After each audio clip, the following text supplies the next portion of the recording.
Not expecting does not mean I become a couch potato and just sit here and whatever happens, happens, and my roof is leaking, and whether it's because the guy above me, his, pipes are leaking, or whether because it's raining and I never bothered to get my roof fixed. Either way, I'll just sit here and get, wet. That's not what it means. Here's what it looks like. Let's take your example. So the guy above me in the house has pipes that are leaking. They're running down my walls. Now, not expecting him to do something about it doesn't mean that I don't exercise my right to insist that he does something about it. But the non-expectation is the place that I'm coming from inside. So here's the difference of what it looks like. Let's say you're the upstairs neighbor. I'm you. In the case where I have an expectation, I go to you and I say, you better fix your pipes because they're leaking in my apartment. And you say, no. Thanks. And you slam the door in my face. I freak out. Because you have to fix those pipes. I have set myself up in such a way, this is your responsibility. You better fix those pipes. You saying no has absolutely pulled out the rug from under me. It has pulled out the foundation of my life. What I want is not happening. I then, depending on who I am, do any one of a variety of different things. I could kick your door down and beat you up. I could go home and get drunk.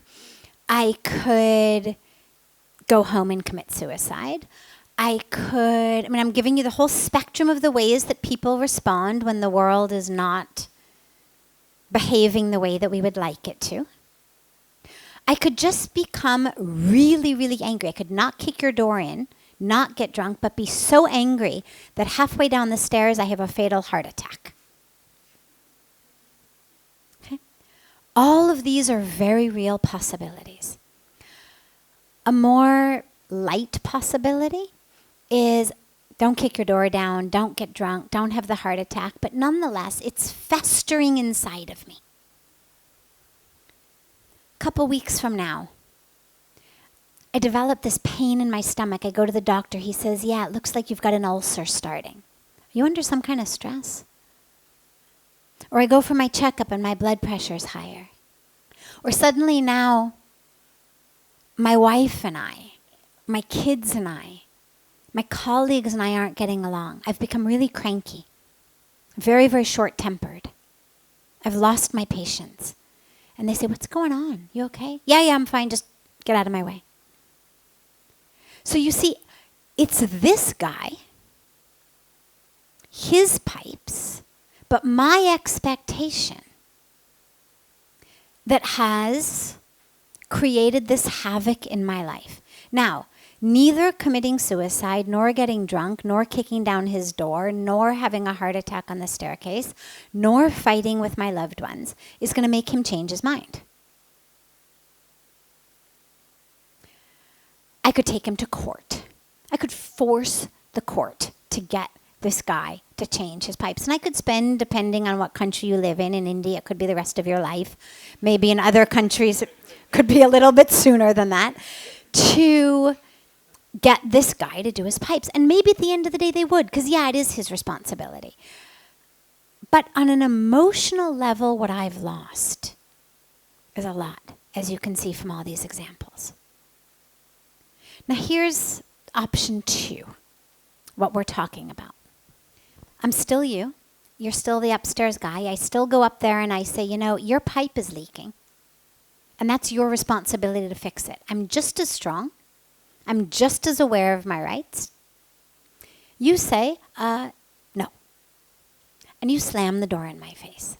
Now, it's not what I wanted.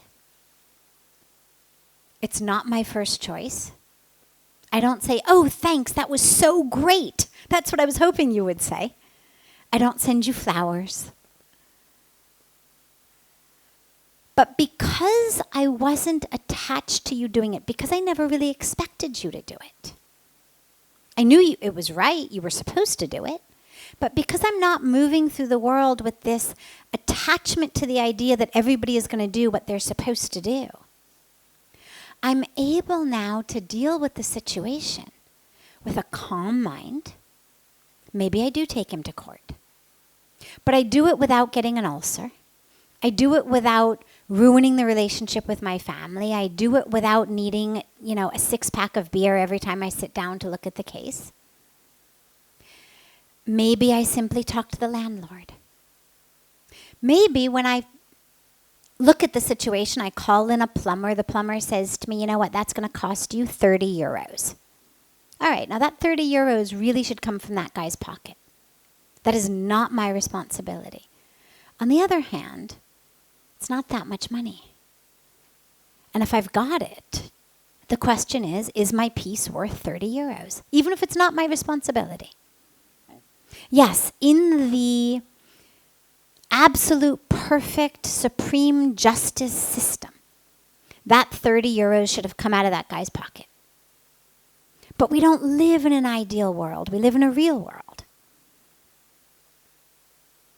And while it's wonderful to be optimistic and it's wonderful to assume that you're going to get the best from everyone and to walk into every situation giving everyone the benefit of the doubt, the question becomes, do we operate our lives as though we lived in an ideal world and then lose ourselves when it doesn't respond like that? Or are we able to hold the vision of the ideal while moving through very clearly in the real? Ideally, the guy fixes his pipes. In a reality, I've got a choice. I pay the 30 euros to get it fixed and be done. Or I live with a wet couch or a wet wall.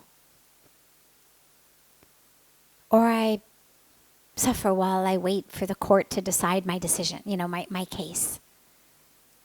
Or I harass the guy. Or, you could plot all kinds of revenge.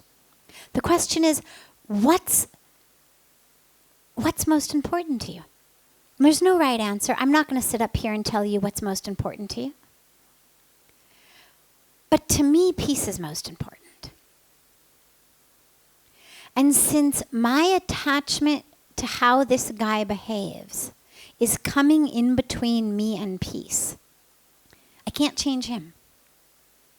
That's for sure. So my only option is to change myself.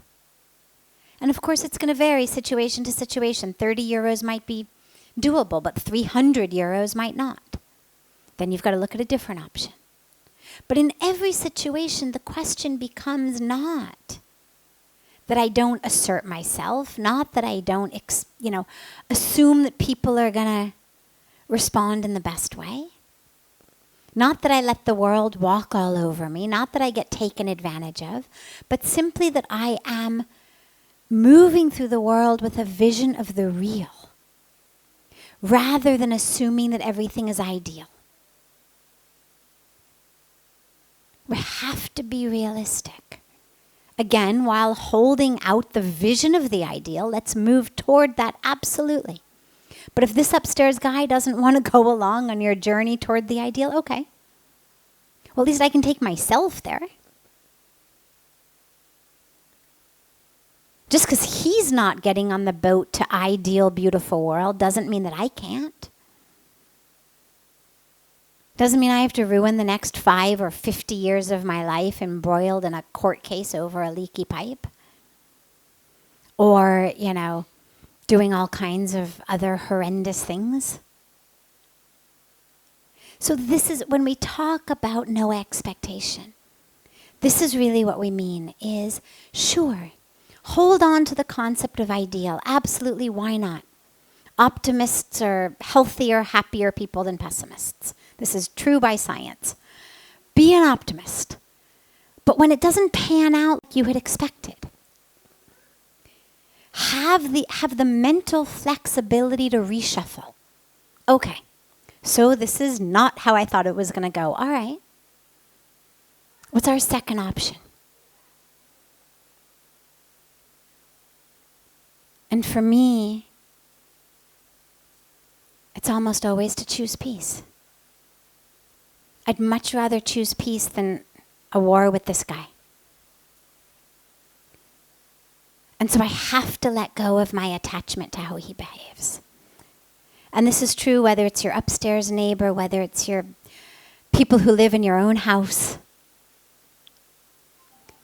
Anything in the world. This is how we move.